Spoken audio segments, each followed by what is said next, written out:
Bismillahirrahmanirrahim. Assalamualaikum warahmatullahi wabarakatuh. Bertemu kembali di kuliah online mata kuliah fikih siasa pertemuan ke-13 yang berjudul Negara Muslim dan Hak-Hak Asasi Manusia.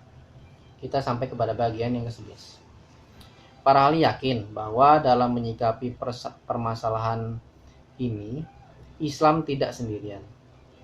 Paling tidak, semua agama samawi berada dalam barisan yang sama dengan agama Islam. Karena semua agama itu mengharamkan segala bentuk perbuatan yang menjijikkan, baik yang tampak maupun yang tersembunyi. Semua agama juga mengharamkan perzinahan, yaitu hubungan antara seorang lelaki dan seorang perempuan hanya karena hawa nafsu belaka, bukan berdasarkan sebuah akad pernikahan yang sah. Barang siapa yang membaca safar perjanjian lama atau Taurat akan menjumpai di dalamnya sebuah wasiat yang sangat terkenal. Jangan membunuh, jangan mencuri, jangan berzina. Dengan demikian agama Yahudi mengharamkan tindakan penganiayaan terhadap jiwa manusia melalui jalan pembunuhan, sebagaimana mengharamkan pencurian yang merupakan penganiayaan terhadap harta orang lain, serta mengharamkan penganiayaan terhadap kehormatan orang lain dalam bentuk perzinaan. Semua agama samawi mempunyai tujuan yang sama, yaitu ingin mengangkat derajat manusia agar tidak diperbudak oleh hawa nafsu. Maka manusia diwajibkan untuk menyucikan dirinya hingga bisa menghiasi dirinya dengan budi pekerti yang mulia. Dalam Injil disebutkan bahwa Al-Masih berkata kepada para muridnya, dahulu orang-orang sebelum kalian berkata, jangan berzina. Dan sekarang aku katakan kepada kalian, barang siapa melihat kepada seorang perempuan yang diinginkan oleh hatinya, berarti dia telah berzina. Pada Injil Matius bab 5 nomor 28. Perhatikan, sekadar mengemandang saja sudah dianggap sebagai bentuk perzinaan. Ini sesuai dengan ajaran yang dibawa oleh Nabi Islam Rasulullah SAW. Dua mata bisa berzina dan perzinaannya terjadi dalam bentuk pandangan. Kedua belah tangan bisa berzina dan perzinaannya dalam bentuk mencengkram atau memegang. Kedua sebelah kaki juga bisa berzina dan perzinaannya terjadi dalam bentuk berjalan.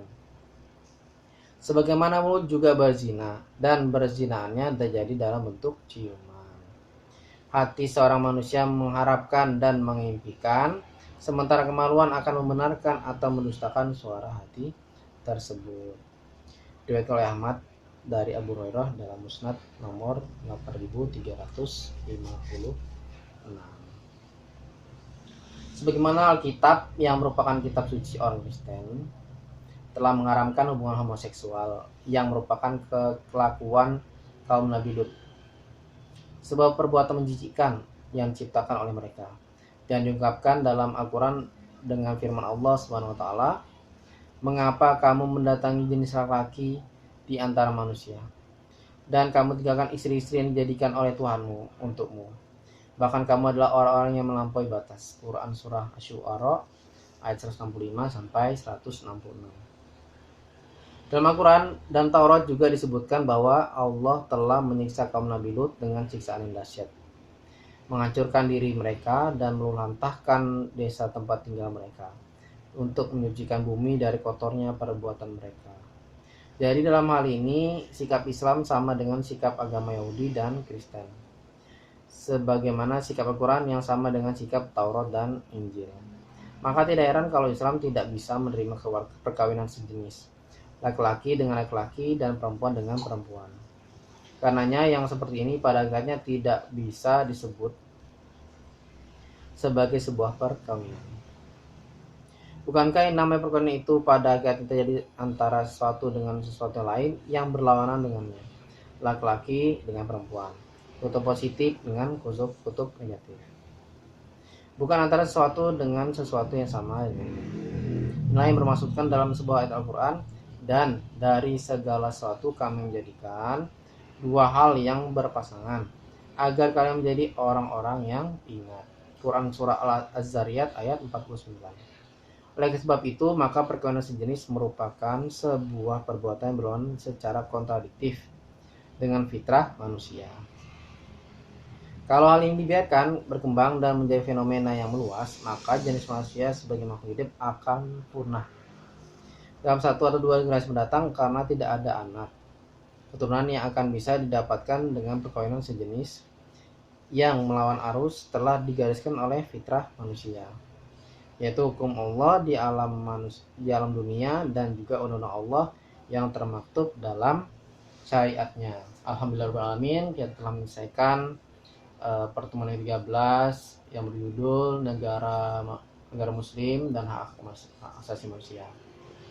Terima kasih telah menonton, semoga bermanfaat. Assalamualaikum warahmatullahi wabarakatuh.